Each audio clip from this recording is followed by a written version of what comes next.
Sejam todos muito bem-vindos.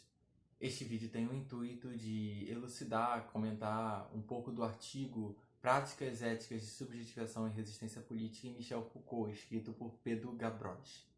O artigo analisa o modo pelo qual a problematização ético-política de Michel Foucault em torno das técnicas de governo de si da antiguidade greco-romana contribui para pensar os meios de subjetivação na atualidade, ou seja, ele quer entender como que Foucault faz uma análise do sujeito na antiguidade para que a gente também possa fazer uma análise do sujeito atual.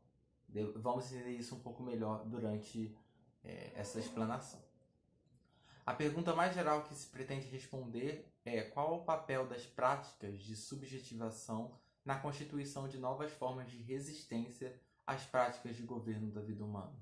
Ou seja, como que nós podemos refletir a respeito de como as práticas de subjetivação, de se tornar sujeito na antiguidade, podem nos ajudar a refletir sobre as práticas de subjetificação, de nos tornar sujeito na atualidade, a fim de que nós possamos resistir às práticas de governo, ou seja, as formas e os poderes que tendem a governar o sujeito, né, de maneira rígida, para que a gente possa governar-se a si mesmo. Uma investigação sobre uma possível atuação entre a ética e a política indicada por Foucault no curso A Hermenêutica do Sujeito. É o que se trata daqui, né? Foucault pondera ao mesmo tempo a impossibilidade e a urgência da tarefa de se construir uma ética de si, considerando-a politicamente indispensável. Para Foucault é indispensável que a gente constitua uma ética de si, ou seja, ética é praxis, é a ação da prática humana, é prática, né? Então, uma prática de si, uma forma de agir que seja livre, né? De um sujeito livre, não de um sujeito assujeitado. A ética do cuidado de si como prática da liberdade, na qual Foucault faz questão de frisar que a todo instante o que está em jogo é uma articulação entre a relação consigo mesmo e a relação com o outro, lançando mão da noção de governamentalidade. Ou seja, a ética é sempre uma relação de si para com o outro, né? E nós muitas vezes somos guiados por um governo que não é um governo assumido interiormente, mas são práticas exteriores que acabam nos limitando a nossa liberdade de ação. Então, é essa relação entre si e o outro que Foucault Foucault e o Pedro Gavroche pretende investigar, né? No ponto 2, então, ele explica o que é o sujeito, esse bendito desse sujeito, né? Antes de fazer um recuo histórico como o de Foucault, ele pretende explicar o que é esse sujeito, a questão do sujeito de si, que é uma expressão muito cara ao pensamento de Foucault, né? Ele ao investigar 3 modos de objetivação que transformam os seres humanos em sujeito, Foucault compreendeu que nos 2 primeiros modos, o sujeito é também convertido em objeto, né? Por um lado, o sujeito que conhecia era transformado em objeto conhecido, e por outro, o sujeito era transformado em objeto de governo. E o terceiro é o sujeito de uma sexualidade, que já remete já a ele mesmo a possibilidade de se constituírem como sujeitos através da prática refletida de si. Ou seja, os primeiros modos de objetificação na Grécia Antiga, os 2 modos de objetificação que Foucault identifica, não na Grécia Antiga, mas que Foucault identifica, é de um sujeito que conhece e se torna conhecido, ou seja, ele se torna objeto. Isso é um poder limitador. É um pouco das experiências do estudo sobre o ser. Na medida que nós estudamos sobre o ser, nós conhecemos a essência do homem, logo a essência do homem limita aquilo que é o homem e impede ele de vivenciar a liberdade das potencialidades que ele pode ter por conta dessa limitação daquilo que é conhecido. Então, acaba tornando o sujeito, o homem, um objeto de estudo, né? E a outra é o governo, né? Eu sou cidadão e eu obedeço normas. Então, essas normas também são limitadoras da minha liberdade em agir diante de uma relação com o outro, né? Então eu estabeleço normas para me relacionar com o outro, mas normas que não correspondem não corresponde às questões internas do sujeito, mas são normas externas ao sujeito, né?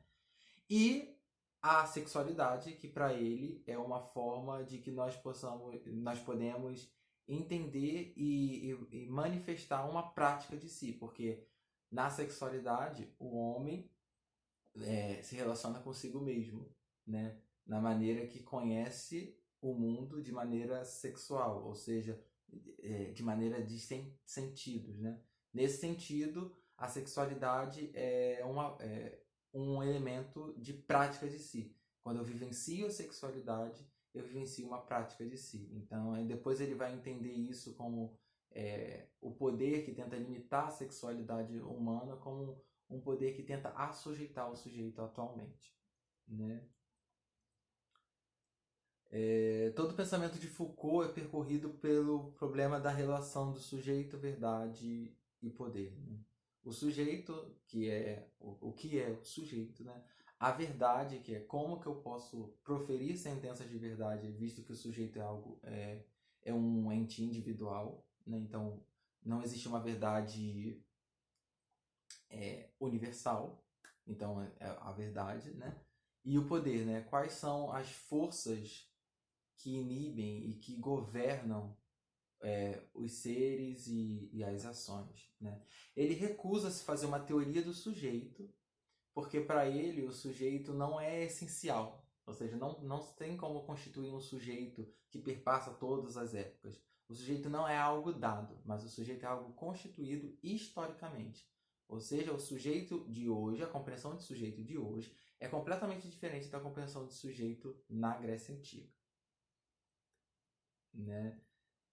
Ele reafirma o seu ceticismo não em relação a todo e qualquer sujeito, ou seja, não há questão. Ele reafirma o ceticismo não ao sujeito em si, mas a uma compreensão universal de um sujeito dado, porque para ele o sujeito é historicamente concebido.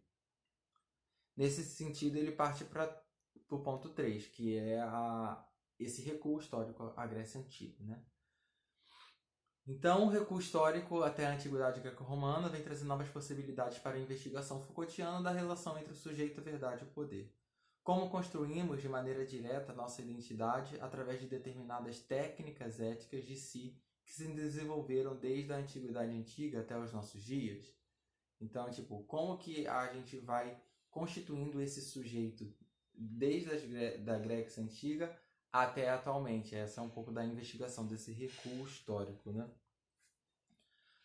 O recuo histórico de Foucault, a Antiguidade Grega e Romana, tinha por objetivo, no lugar de oferecer uma justificativa, uma teoria, para aquilo que se aponta corretamente como individualismo, característico da contemporaneidade, ou seja, não é para apontar aquilo que é o individualismo hoje, mas para mostrar o quanto nossas formas atuais de relação a si e relação com os outros podem ser questionadas. Ou seja, esse recuo histórico não é para propor uma forma de entender o individualismo hoje, mas é para propor formas de como nós podemos questionar a constituição do sujeito hoje, da mesma forma que a gente pode questionar a constituição do sujeito na Grécia Antiga.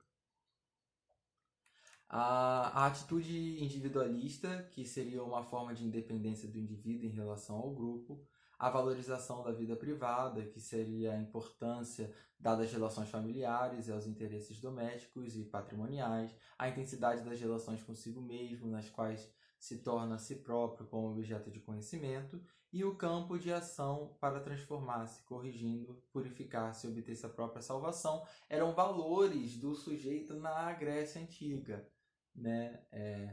Por isso, hoje são valores completamente diferentes, né? Por isso, somos bem menos gregos do que pensamos. Isso faz com que não exista uma essência de sujeito, mas um sujeito segundo dado histórico. Por exemplo, um exemplo rápido, a mulher na antiguidade, na Grécia Antiga, era considerada um tipo de sujeito diferente do homem, né? que tinham as práticas de liberdade, da democracia, a mulher era renegada a um subgrupo, né? Por isso, a constituição de sujeito é diferente hoje em dia do que era antigamente. Nesse ponto, ele parte para o quarto ponto, né? Que é a prática de subjetificação e resistências contemporâneas. A pergunta que eles gostariam de tentar responder, finalmente, é a seguinte: em que medida podemos fazer o uso da investigação Foucaultiana sobre a ética e política na cultura greca antiga romana para pensar as nossas próprias lutas e disputas políticas da atualidade? Esse é o intuito, né, do artigo. Propor, segundo a visão de sujeito, segundo a visão, aquilo que esse recuo histórico, formas de que nós possamos questionar, né, problematizar a questão do sujeito na nossa individualidade contemporânea hoje. E por isso o artigo ele deixa aberto a questão a fim de que ela possa ser melhor investigada, né? Porque é preciso entender como que as forças, da mesma forma que as forças agiram para sujeitar o sujeito na antiguidade, como que as forças agem hoje no assujeitamento e no governo dos indivíduos, né? A fim de conquistar uma liberdade na ação do indivíduo, uma liberdade ética. Esse é o artigo, espero que vocês tenham gostado.